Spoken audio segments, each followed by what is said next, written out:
To be honest, I don't think that Satan doesn't want us to do ministry. I think Satan wants us to do ministry for us because he knows that if we can make ourselves the hero, that is even more effective for his purposes than us not doing ministry at all. Yeah. Think about the reasons why people shy away from church or the reasons why I walked away. It's typically when people make themselves the light, right? Instead of just reflecting the light that's shone through them. I believe every single person has a ministry. Ministry isn't just for preachers and it's not just for pastors. It's the way you shine the light that God gave you through his Spirit in all spaces that he's trusted you to walk. That means you on your college campus. That means you at your corporate job. That means you in high school. That means you with your friends at the bar or the restaurant. That means you wherever you are. You have the responsibility to shine God's light in that space, and you get the chance to. Friend, you are beautiful, you are worthy, and you are made to shine. Everybody, and welcome back to another episode of the Made to Shine show. I think truly this is probably one of the most special episodes for me because this is someone I get to see on a regular basis, which for most of my guests is not the case, and someone I actually get to talk to on a regular basis, which again, for most of my guests is not the case. So it's even more special for me because I can just personally attest to up close how awesome this guy is, not just from afar, which a lot of people, reading his book or looking at his stuff online would get to see. And so Hamilton, thank you so much. Hamilton Winters, for being on the show today. It's an honor. It's an honor. I feel mutually the way that you do. This is special. I've seen it from afar, but now seeing it up close and personal is really special. So thank you for having me on.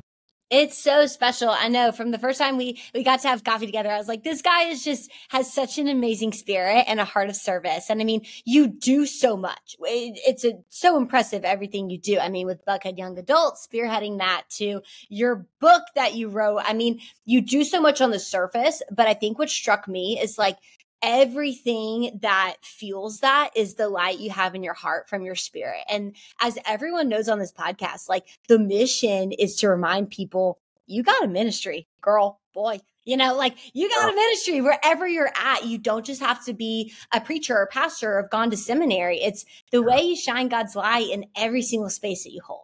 And so up close, I can personally attest, like Hamilton, you do that, whether it's speaking to a group of hundreds or just one-on-one with someone like me at coffee, like you do that so well and so humbly. And so I'm so pumped to have you on the show today. And I have I was telling someone, like some friends we both know, I have so many questions for Hamilton. I don't know how I'm going to get this all in an episode. But before we dive into all those questions, we've got to kick off the way I kick off every show, which is, what is your favorite quote and why? Oh, favorite quote. So my favorite quote is also my dad's favorite quote. Ooh. So it comes from a guy named Pistol Pete Maravich, who used to be a basketball player at LSU, and then he played in the NBA.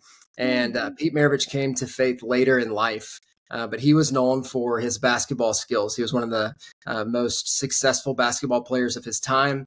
He averaged like 43 points a game before the three-point line was even a thing. So take that into account. So his goal was to be the highest paid NBA player of all time. And he says in his testimony, he said, the day that I signed as the highest paid NBA player of all time, it was awesome until tomorrow or the next day when somebody signed for more than me. He said, I lived life in the fast lane and I had it all. And the quote is, money will buy you everything but happiness, and it'll pay your fare to every place but heaven. And I find myself around a lot of people that have great amounts of worldly possessions and wealth. And I have a lot of people within our ministry area that I'm like, man, you have the potential to go out there and earn whatever you want to earn. But remember, money will buy you everything but happiness, and it will pay your fare to every place but heaven. So yes, it reminds me of Will Smith has a quote. He wrote a book. It's a good book. He had a quote, which is basically like, I wish every single person had the chance to get rich, have all the money in the world, have everything they want in the world, just to realize that's not the answer to happiness. Like fame, fortune, because that will only get you so far. Yeah. And I think for a lot of us, we have this concept of there. It's like, once I get there being money, there being a relationship status, there being a job promotion. Once I get there, I'll be happy. I'll be fulfilled. And I think what's so powerful, it's often when we get the thing we thought we needed to be complete, we have our most kind of come to Jesus moments because we realize, wait, is this all there is? Yeah. And what I love about, so much about what you do, but specifically like the subtitle of your book. So for everyone listening, The Art of Everything, the subtitle of your book is Connect Your Story to History. And I think about that word connect. To connect to things means that something has to have an end point. Something has to have this thing where it came to the end of itself to be able to connect with this other thing. And it made me think about like how we connect with Jesus. And oftentimes it's at the end of ourselves that we open ourselves up to these endpoints to connect with his story, like your subtitle says. So to kind of give us some context, Hamilton, what would you say, looking back, like in your story, were kind of the most pivotal in pieces of your story that led you to this relationship with Jesus, with the guy I'm talking to now that's spearheading a ministry, because I know that wasn't always your plan, that you think would give some listeners some insight to kind of set the stage for where we're going? Yeah, that's a great question. I have the opportunity to do a lot of one-on-ones with people, and I hear people's stories all the time. And most of the time, the phone calls that I get are not phone calls of, hey, let's go to coffee. I have a lot to celebrate. It's, hey, let's go to coffee. My whole world's falling apart. And I sit there and I listen, and I do that because somebody cared enough about me to sit there and listen when I was going through time periods in my life where my world was falling apart. And the one thing that I try to remind them of is the reality, at least in my experience, that the foundational blocks of my testimony happened during the time periods that I just prayed that I would get out of. That the real, growth, the real spiritual oomph came from those time periods that I would just pray like, God, just get me out of this. Yeah. And a pastor, when I was, growing up, he said, God doesn't deliver us to things or from things. He delivers us through things. And so I challenge people, don't waste the mess. Don't waste the chaos. Don't waste the world falling apart on you. Don't just pray to get out of it. Find out what God's trying to teach you in and through it. And it might just be the most beautiful parts of your story. And looking back, the book that I had the pleasure of writing, which I didn't really set out to write, it was more of an accident than anything. The stories that are my favorite, the stories that seem to resonate most with most people, are not the stories of success, not the stories of my life that everything was going well. It's the stories that they're like, man, that was a pickle. I'm like, yeah, I know it was a pickle. I was kind of in a desperate situation, a dependency. And I think that's the key is the dependency. And we're all dependent. It's only the times where I find myself to feel the most independent where I realize that's actually the time where I need to be the most dependent. Yeah, it is so serendipitous because I was just listening to Ben Stewart. I think I've sent you some of his stuff before. He's awesome. Yeah, Ben's great. I was listening to Ben Stewart, Passion DC pastor, and he was talking about this art of dependency and how, like, basically asking the question or answering the question, why does God test us? And he was saying, like, so often we think we're in control of way more than we actually are. Like he gave this example of people that were living on their own in the wilderness, and they became so cocky about their survival skills until they realized if God didn't provide the food that we use our survival skills to catch, to eat, we'd be nothing. And I, to your point about connection and almost like showing people your wounds. When I was with a group of high schoolers not too long ago, I remember I was like, gosh, what did I talk to these high schoolers about? And I was still in my head. I was like, okay, what did we do good in high school? What's the one thing I feel like I did a lot of things wrong? What's the one thing I did right? And I felt like God was just like, Annie, if you want to be impressive, you tell them where you got it right. But if you want to be impactful, like you show them where you got it wrong and where I helped you. And so I'm curious for you, like, and what would you say are kind of some of those situations in your life that kind of help build this person because I know you were in a corporate job before you went to ministry. So what were some of those moments in that season of transition where it was messy, where it's not clear? Because it's one thing to say, like, of course you depend on God, but it's another thing to know how to do that. Yeah. And so what would you say, like, is an example of a time like that where you needed to depend on God and kind of the process of what that practically looked like? Yeah, that's a great question. I'll preface it by saying I haven't arrived. Like, it's None not of like us I'm have. looking back and saying, "Oh, this is when that happened," and I'm on the other side of it. Like, literally, I'm struggling with dependency right now. I got a lot of life happening, and so I'm Yeah. trying to take on all these battles on my own. And literally, before we got on this phone call, I just prayed for forgiveness. Mm. I'm I'm trying to take it all on, and that's the complete opposite of what I'm trying to encourage everybody else to do. And so I think that that's probably where I've gotten it the most wrong. But from a actual practical standpoint, Daytona, Inside Out Daytona is coming up, and I have the pleasure of filling in as a small group leader every summer. And on the Wednesday night of the small group time, I've asked every year. This is the third year.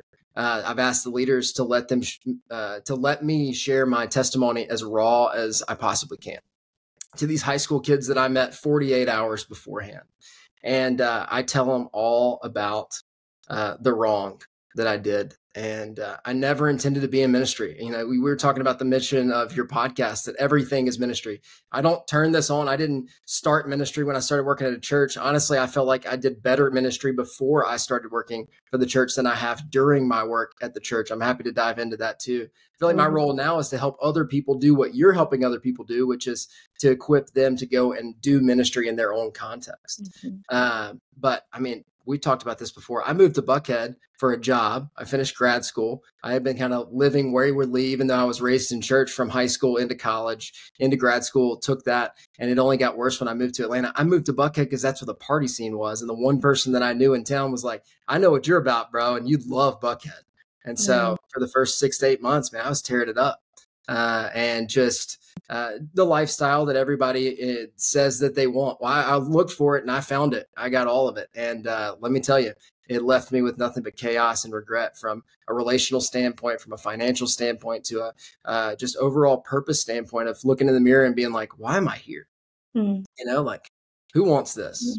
I can keep a facade up as all day long of the guy you want your son to hang out with and your daughter to date, but I know that that's not who I actually am in private. And when those two lives are inching further and further apart, at some point, the truth is going to come out. Are you more like the person in public, or are you more like the person that you are in private? And thankfully, I chose to, swallow the humility pill rather than wait to be humiliated. But I wasn't far away from being humiliated. So I guess that's the choice that we always have: is you either humble yourself or you wait for God to humiliate you. But either way, He wants to protect you from yourself. And thankfully, he sent some really awesome people into my life and kind of showed me the path. But it was long and it was hard, and I'm still I hold a lot of regrets from those years. But the only thing that you can do, to your point, talking about wounds, you either hide them and you cover them up and you hope that they don't fester, or you rip the Band-Aid off, you expose them to the light, and you use them as weapons against the one who wounded you.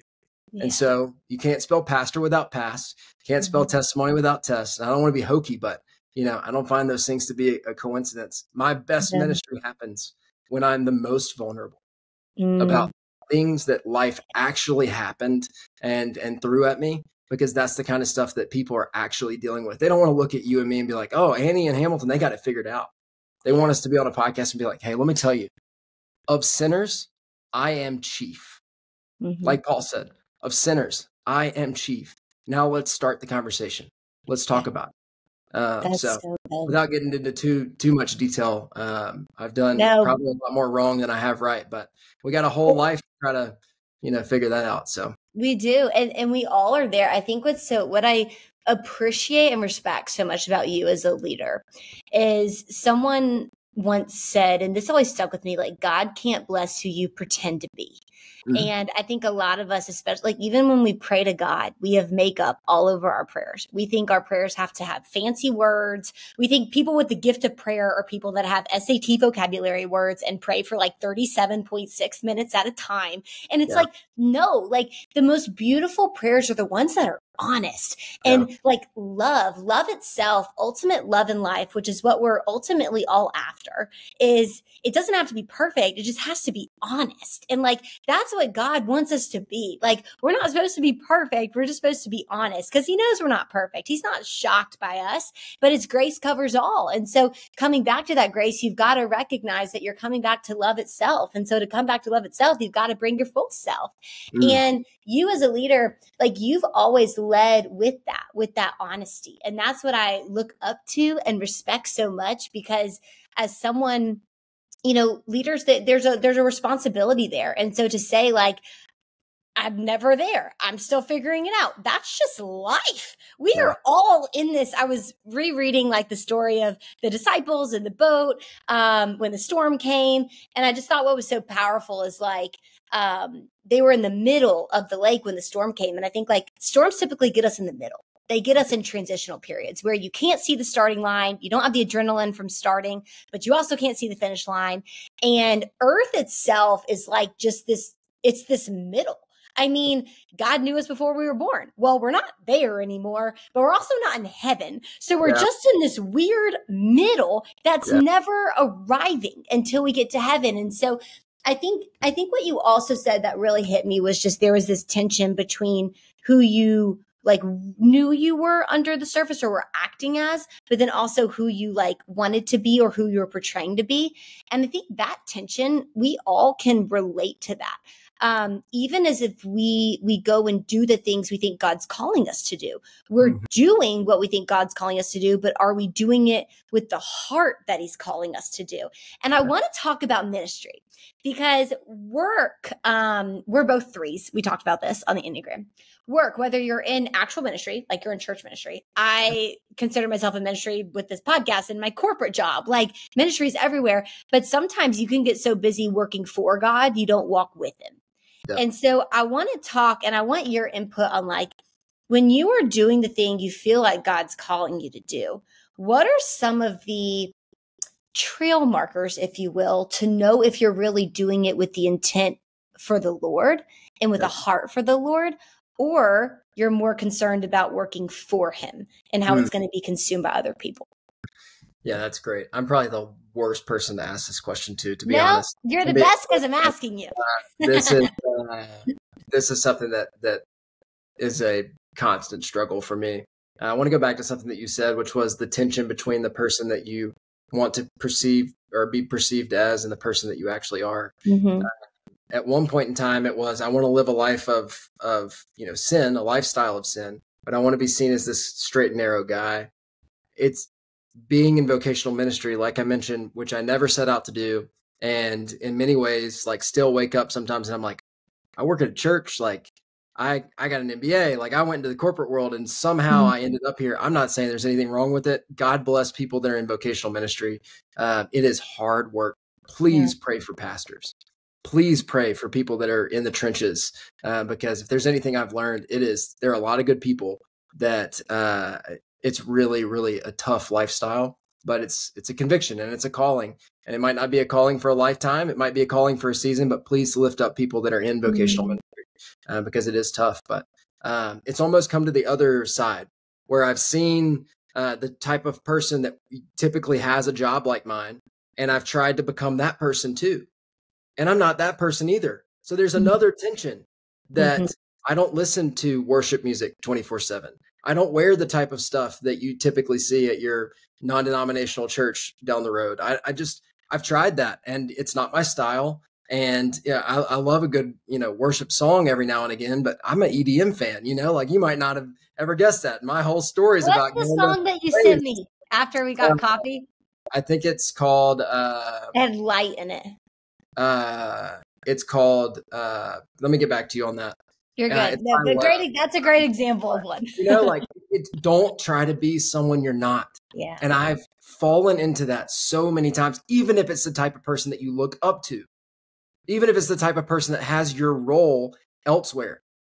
You being someone other than you is not helpful to anybody. And so I've tried to be authentically me in a role that I never thought I would be in. Right. And it's been a tension.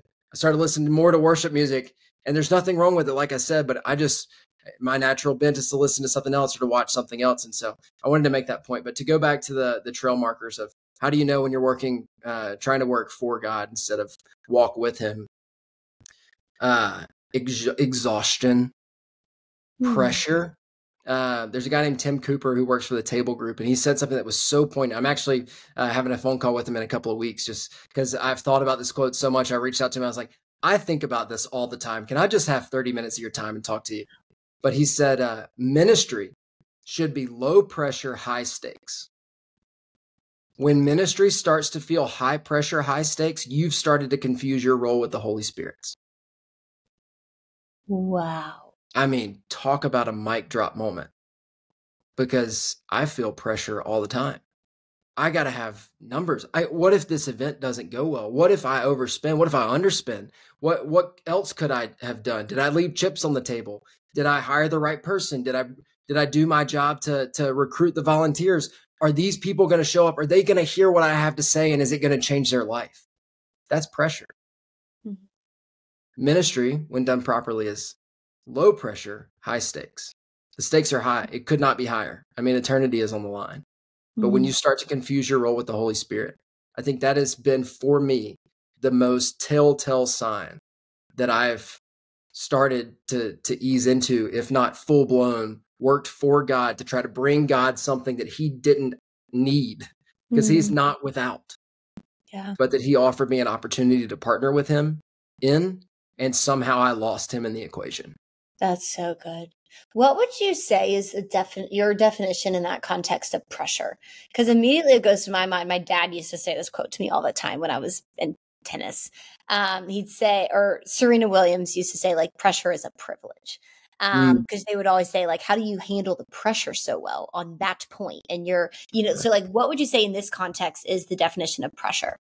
Yeah. So I would say the difference between what Serena Williams does and what I do is it is all on Serena Williams. She takes the court. She goes out there. She has a match. It's 1v1. If she's playing doubles, it's 2v2. But, she's got to put in the work, and she ultimately is responsible for her own results. Mm-hmm. It doesn't work like that in ministry. God's economy is not linear. It's not, well, if Annie puts in X amount of time and you multiply that by the number of people that she's investing in, you can see a return on investment, and it's going to be up and to the right. That it doesn't work like that. I mean, that's why, I've struggled with prayer, because especially as a 3, you think if I put X in, I'm going to get Y out. And sometimes prayers are answered and in exponentially. And it's like, wow, that prayer got answered in incredible ways that I never imagined possible. And then sometimes you pray for things for years and it seems like it's never getting answered. And it seems like a waste of your time. It's not a waste of your time. But it's so hard not to convince yourself that you've been praying for this thing and it hasn't happened the way that you wanted it to. So it must be a waste of time. Mm-hmm. For me, pressure is that feeling of guilt. There's a difference between conviction and guilt. And when I start to feel guilty for something that I didn't do, or maybe even something that I did too much of, or I did in a different way, God is not responsible for your feelings of guilt. He doesn't want to shame you in any way. That's of Satan. Mm-hmm. A conviction, though, a deep-seated conviction of something that I could be doing versus something I ought to do. Ought is a guilt. Could is a conviction. Wow, this could be better. Not this should be better. Should is shame. Could is an opportunity.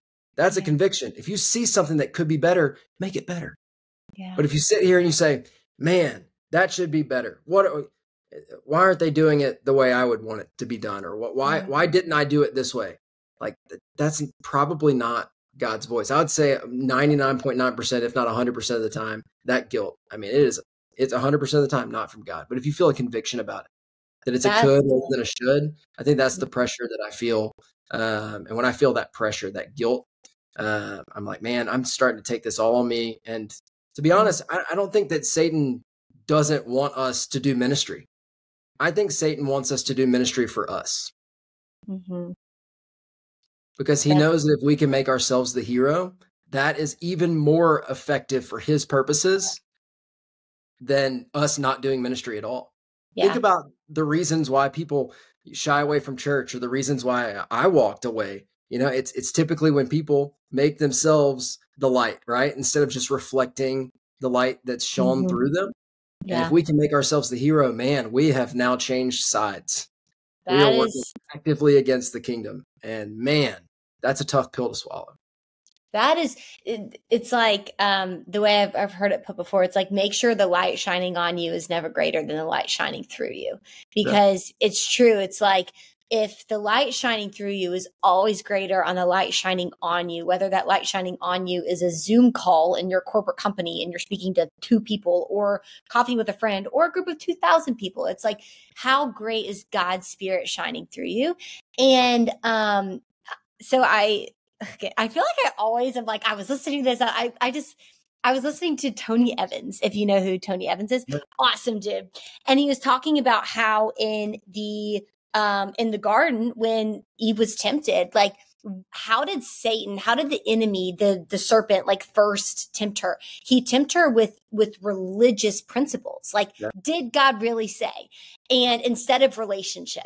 And his whole point was, like, we oftentimes the enemy only goes after what's valuable. The enemy's not going after the people that are super, like, aren't trying necessarily to make a way for the gospel in the world, as much so as he is the people that are carrying the light and putting light in the world. And oftentimes it's like this idea of religion. I have to do these things to get God to love me, or I have to do these things to be a good enough person, or do these things to be proud enough of myself. That's where he gets us. And so we can come in with these great intentions, but then we put man-made metrics on a God-ordained mission, and everything goes to crap. And Yeah. I once was thinking about this, and I was like, I feel like as the world, we measure things with like a measuring stick, like a yardstick. We want to know how long it will go, how big it will be, how many followers you have, how many likes you get, how many people are listening, how many people get baptized, in ministry, whatever have you. But I feel like God weighs with a scale. He's like, with this one interaction, what was the weight of that interaction? What were the weight of your words to that one person? And so in my life, I've tried to be like, okay, Annie, like, in this one interaction, what I'm getting to do, what's the weight of it going to be for me? Not how big it goes, but how deep it goes. Because oftentimes the greatest thing God does in your life, it's deeper, not bigger. Yeah. And that's, I feel like, something that takes a while to learn. But another important part of that is, like, having kind of the sustenance in your heart and the encouragement in your heart to be able to withstand the process that it takes to understand that and feel that. And we talked about this before at coffee, but this came back up recently for me, that I was recently feeling just very burnt out and depleted. And like, I remember I got off the phone with my friend, and I was like, phone call number 4 of that day, where I was like, people were calling me, and they needed words of encouragement. So I was like, yes, let's go. I'm your girl, audio message on, let's kick it.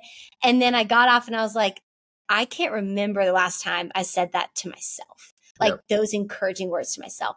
And both of us, like, I want to speak to you about the importance of using your own voice you use to encourage other people, and how to absorb that yourself. Because I think it's typically the encouragers that we say the things we so desire to hear from our own heart.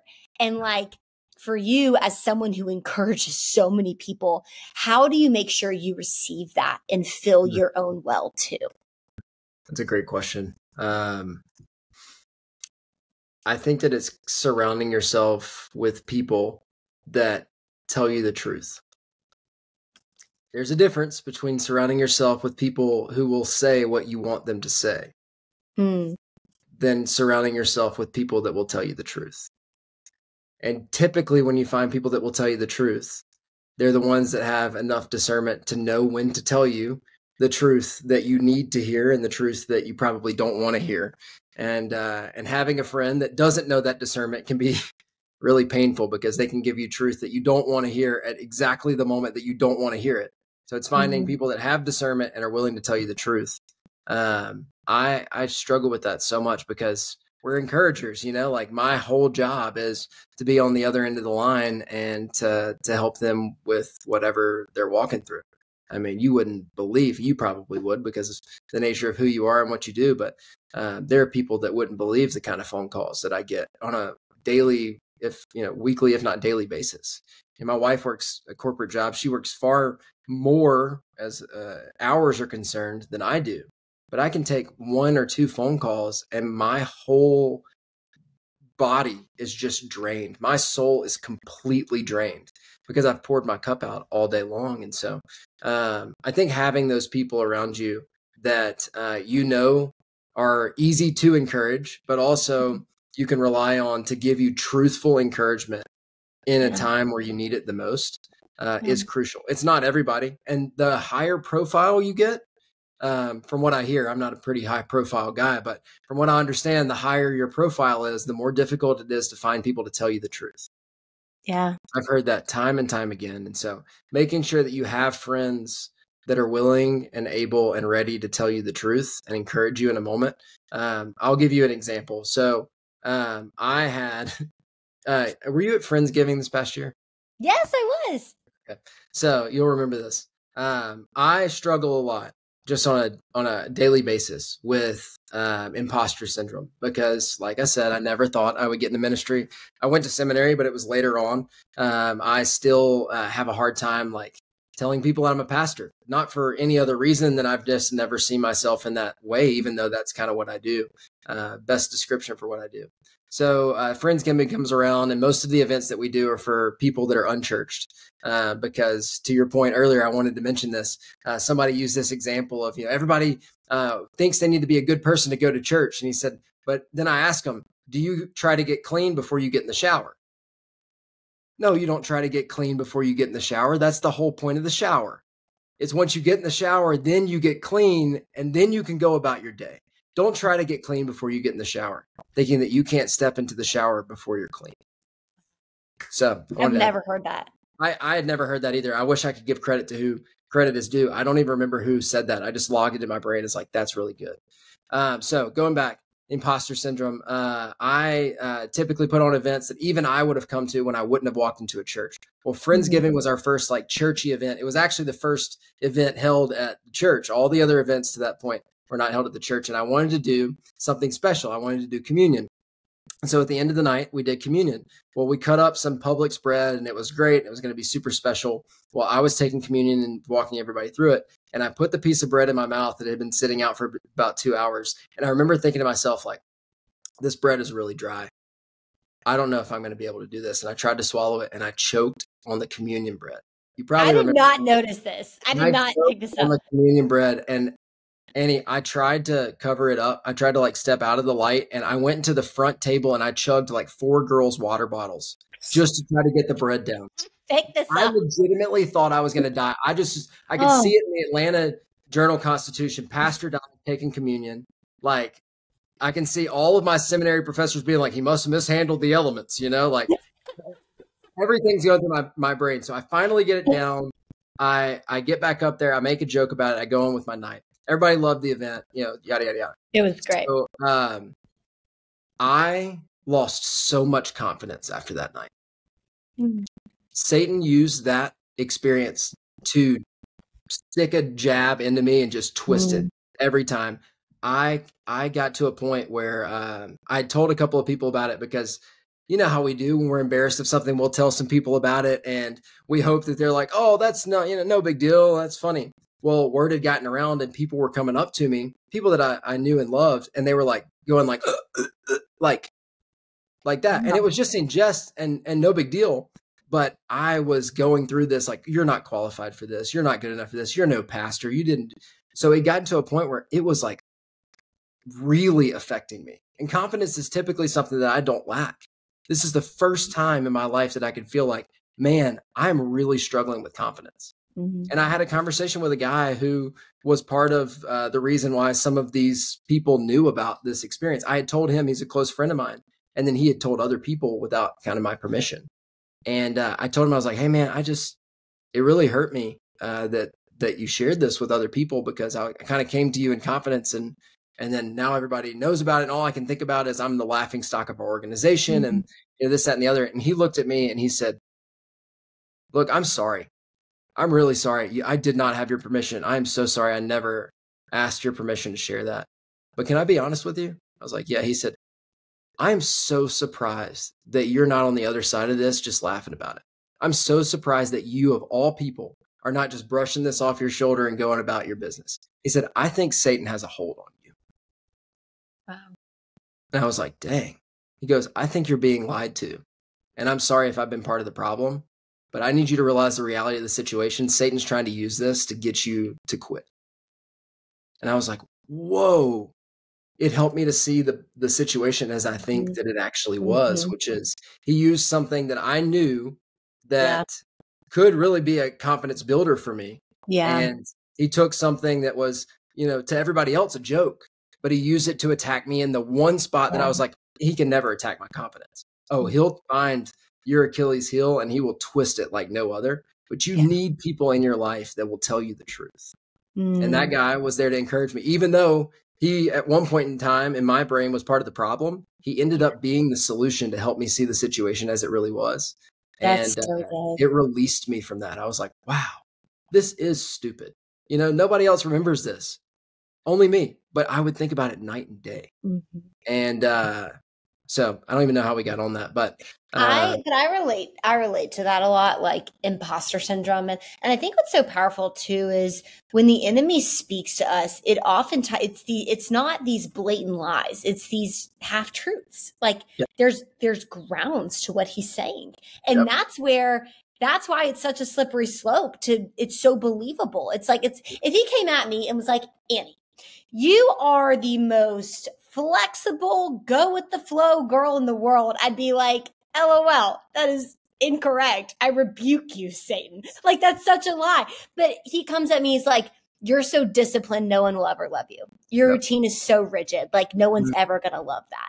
Like that was a lie I believed for so long. It's like I'm so in love with working and doing things that like I would never have time for a relationship or friendships. And like I think that's how he plants us. It's like we have these half truths about ourselves. There's grounds to what he's saying, but it's not our entire truth. Like the enemy is so good at the first part of the gospel message, which was like, basically, we are not great and we need a savior, but he ends there. He doesn't continue to, obviously, because he's the enemy, but there's another part of that message, which is we got a savior and he saved us and his grace covers us all. And we are redeemed in a new creation in him. And another lie that I think like to go to that I think contributes to imposter syndrome wherever you are. We talked about this before, this lie of like feeling like you don't fit anywhere. And because you don't fit anywhere, you're not really supposed to fit anywhere in a bad way. Like God almost didn't have a place for you. Like he made a place for everybody else, but not you. And I told you before, there's so many times in my life I have felt like it took me a while to come back to the church because I was very much the kind of person where I was like, I have a personal relationship with God. I know God loves me, but I don't trust his people. His people have hurt me. And I think a lot of people are at that point. COVID kind of did that. It's like we have these great personal relationships with God, but people are afraid to go back to the church because of church hurt and church people hurting them. And all that to say, I think I've shared with you before, like there's been times in that progression where I was like, I feel too worldly to be churchy, but too churchy to be worldly. And it's like, where do I fit? And even now I work a corporate job, but I do this and I write books. And it's like, well, where do I fit? Because I feel like I could do it both, but I'm not just corporate and I'm not just an entrepreneur. And you have this such unique story of like, you were in corporate, now in your ministry, but you mentioned like sometimes not feeling like you fit there, but sometimes not feeling like you fit back in the corporate world. And so talk to me about what you do and what you hold on to and what truths you cling on to when you feel like you don't fit. Yeah, that's good. Because I feel like that a lot of the times. I was talking with somebody yesterday about this, I'd say, tension that I feel that you just described of too much in the church world to be in the world and too much of the world to be in the church world. And I think that's beautifully said. I find a lot of encouragement from the story, which really isn't even a story, but it's something that's alluded to and we can kind of build a story from, that the book of Acts and Luke are both written by Luke. And the beginning of the book of Luke and the beginning of the book of Acts Luke addresses both books to a guy named Theophilus. And I think we talked about this at coffee. Yes, I wanted you to say this on this podcast because it's so good. It's maybe the most impactful thing that I've learned from scripture as far as it relates to just my life and helping me understand this tension, because I think about it all the time. So when you read the book of Luke, chapter 1, he addresses it to a guy named Theophilus. And then in Acts, Luke says, in my former book, most excellent Theophilus, I took the time to write down the accounts of these people. So the book of Luke was not an eyewitness to the ministry of Jesus. He did not become a follower of Jesus until likely Paul and Timothy, maybe his missionary journey later on. So Luke doesn't even know who Jesus is until Jesus has already died and been resurrected. And so Luke is brought to faith by Paul, and he decides, as a physician, a doctor, he needs to go and identify some eyewitnesses and figure out if what Paul is saying aligns with what actually happened. And so he goes and draws up these accounts. What about Theophilus, though? Like, why would you address these things to Theophilus? Most excellent Theophilus. Why would you call him most excellent?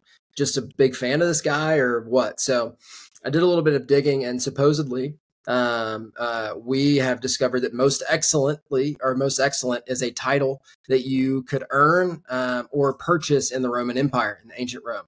So you'd either be able to purchase it for an amount of millions of US dollars today, or you could earn it by military or political accolades. So you either had affluence or influence or both to be able to earn or purchase the title of most excellent.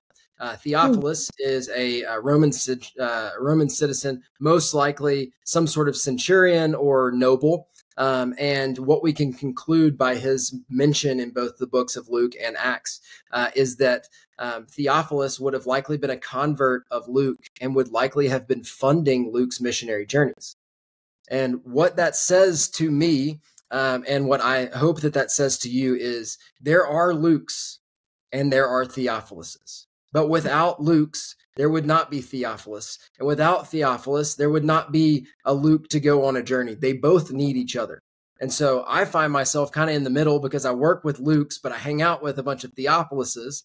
And the Theophiluses are always asking me, hey, I don't feel like I'm doing enough. I know how to make money. I know how to build a business. I know how to build, affluence and influence. I just don't really know what to do with it. And the Luke's over here, like, I've got the good intentions. I've got the boots on the ground. I have the willpower to go and do this. I just don't have the resources.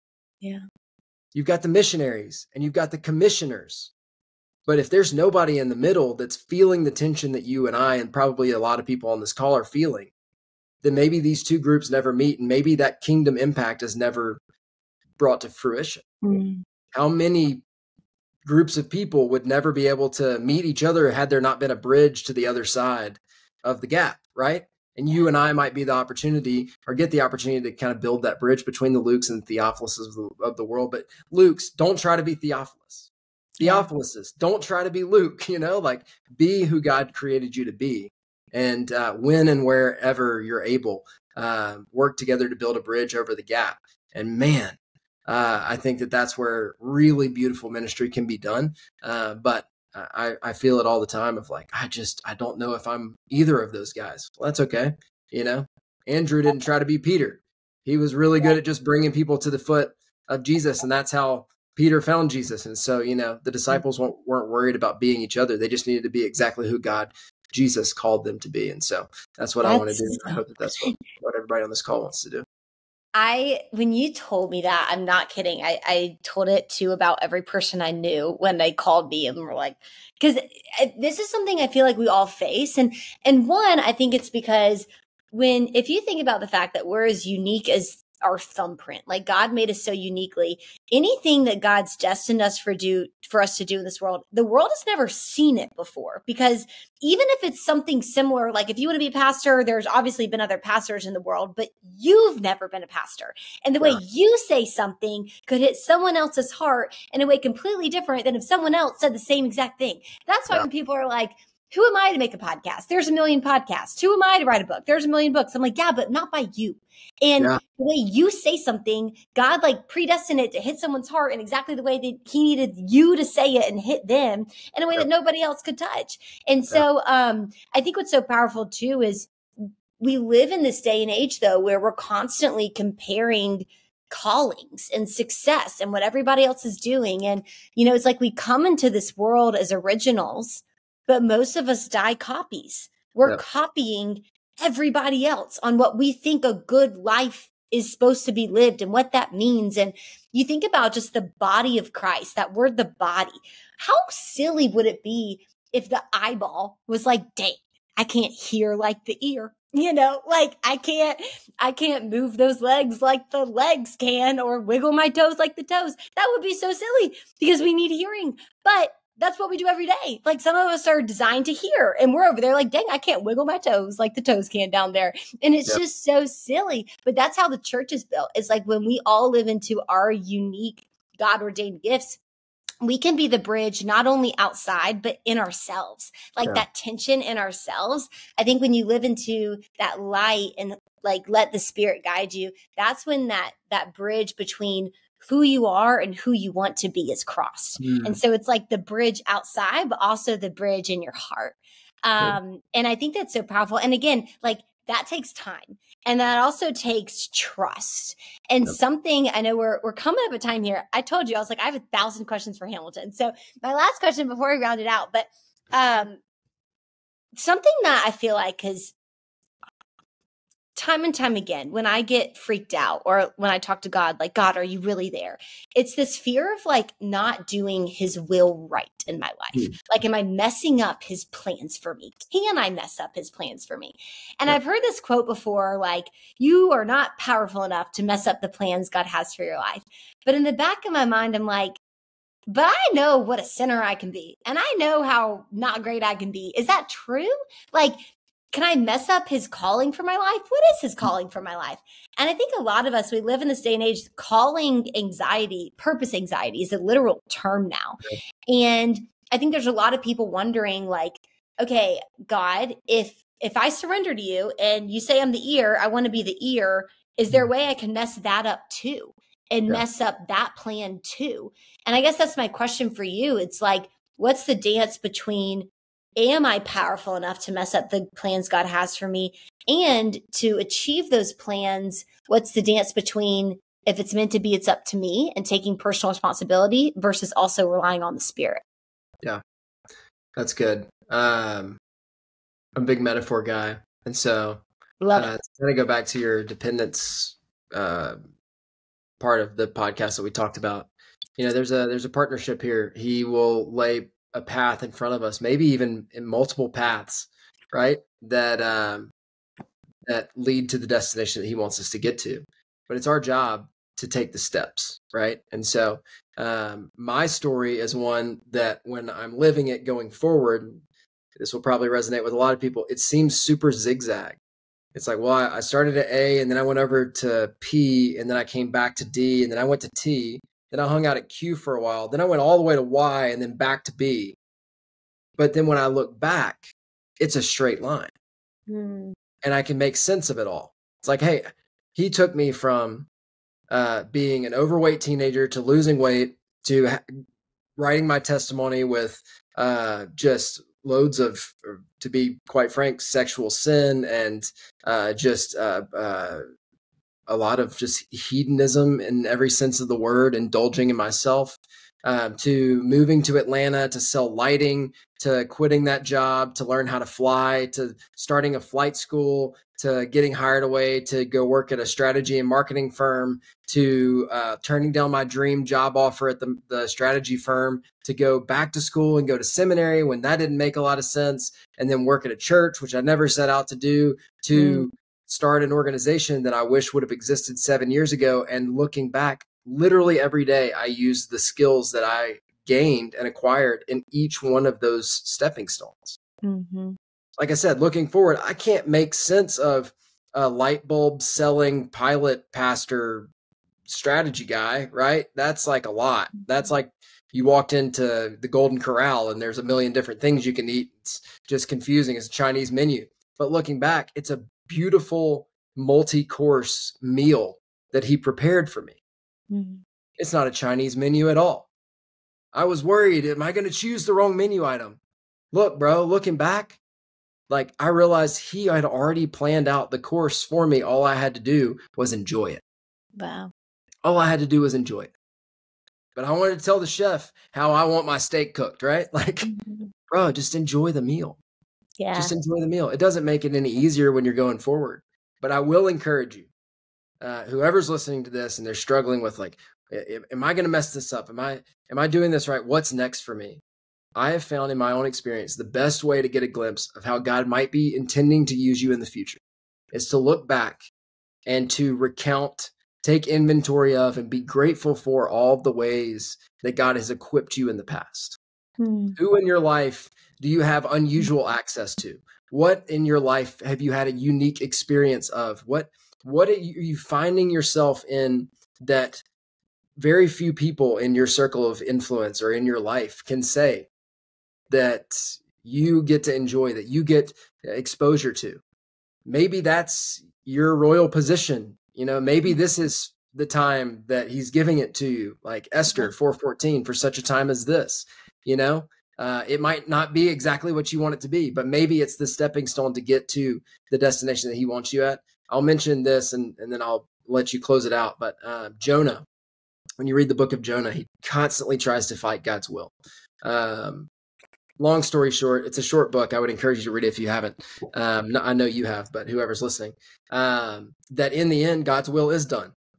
Jonah ends up preaching to the city of Nineveh, which was the capital of the Assyrian Empire, one of the most wicked groups of people to ever inhabit the earth. And they repent and they turn back, and God relents on his wrath of the city of Nineveh. Ultimately, God's will is done. Ultimately, Jonah arrives to the destination that God had intended him to go, but not without Jonah trying to fight him at every single point. And someone said this, they said, if when we don't follow God's will, we have a very long and difficult journey, and we always pay the fare. But when we follow God's will, we have a very smooth journey, and he always pays the fare. And I've thought about that a lot, because the times in my life where I felt like I was swimming upstream the most are the times in my life that I can look back and say, I just wasn't following God's intended will for my life. But when I decided, I think he's trying to use me. I think that I need to become less so that he can become more. It seemed like I turned around and I started swimming downstream a bit, right? And it didn't necessarily get easier, but it did feel more effortless. And I felt like a fish in water, right? You can swim upstream all you want, but even if you make it to the top of the stream, you might get caught in the mouth of a bear. Like, what does it mean to swim downstream into the will of God and let him be the current that sails you so you don't have to spend so much time fighting against the current? That's beautiful. And either way, it's hard. Swimming is cardio. It will be hard. But you'd rather swim with the current than swim against it. Long rather than trying to fight it, Yes, it's like running. It's like running's going to be hard either way. Run with the wind instead of against it. I love that. For salmon. What? I might have to get salmon for dinner. You might have to. This podcast is going to inspire salmon across the world.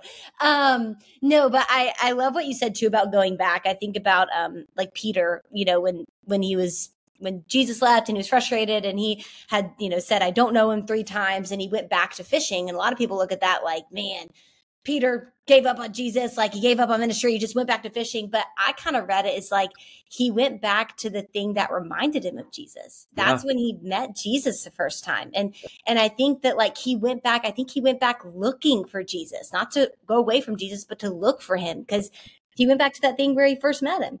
And so it's like, what in your life, like in the Old Testament, they set up altars to go back to remind them of what God did. Like where are your altars in your life? Where can you go back and say, God did this for me then, he will be faithful now, because we have a faithful God. And truly, a lot of what you've done with this ministry with Buckhead Young Adults, there are times in my life where my altar, so to speak, that's in that story where I can say, if it wasn't for this organization where I met friends, people that like are such influences in my life now.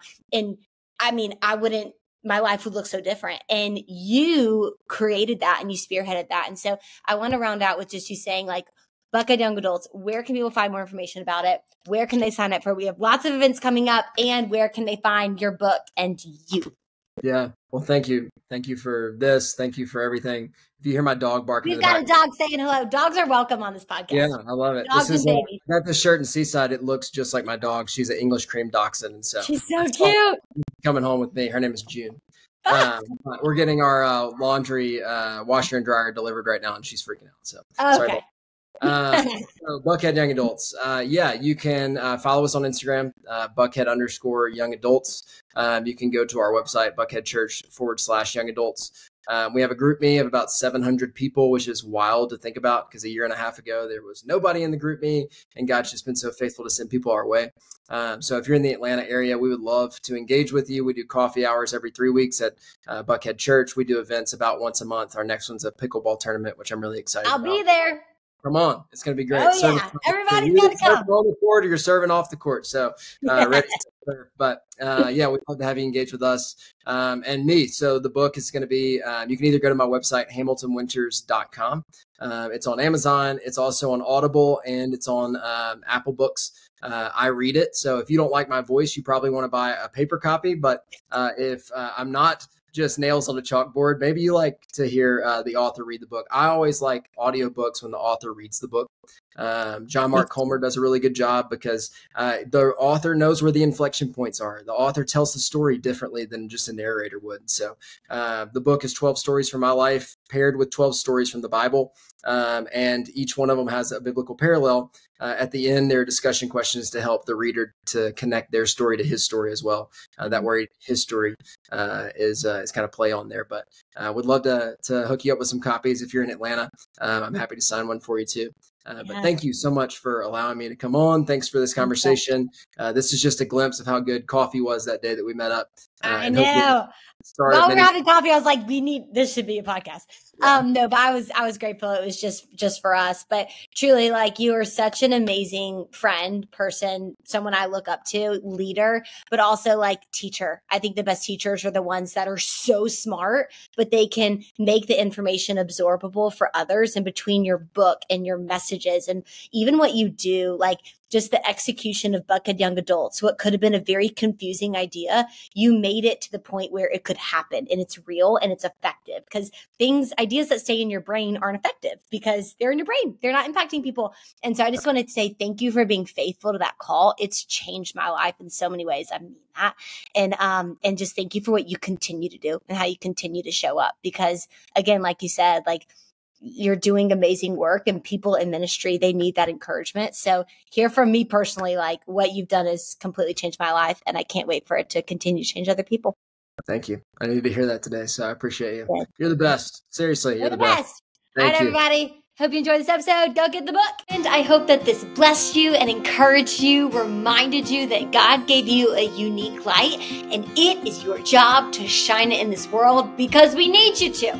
That being said, if you were blessed by this message and you can think of anybody else that also needs this type of encouragement, do me a favor, hit like, hit subscribe, leave me a comment. It helps me out a lot and helps this message that I do believe God gave my heart to share with the world gets out. I hope you have such an amazing rest of your day.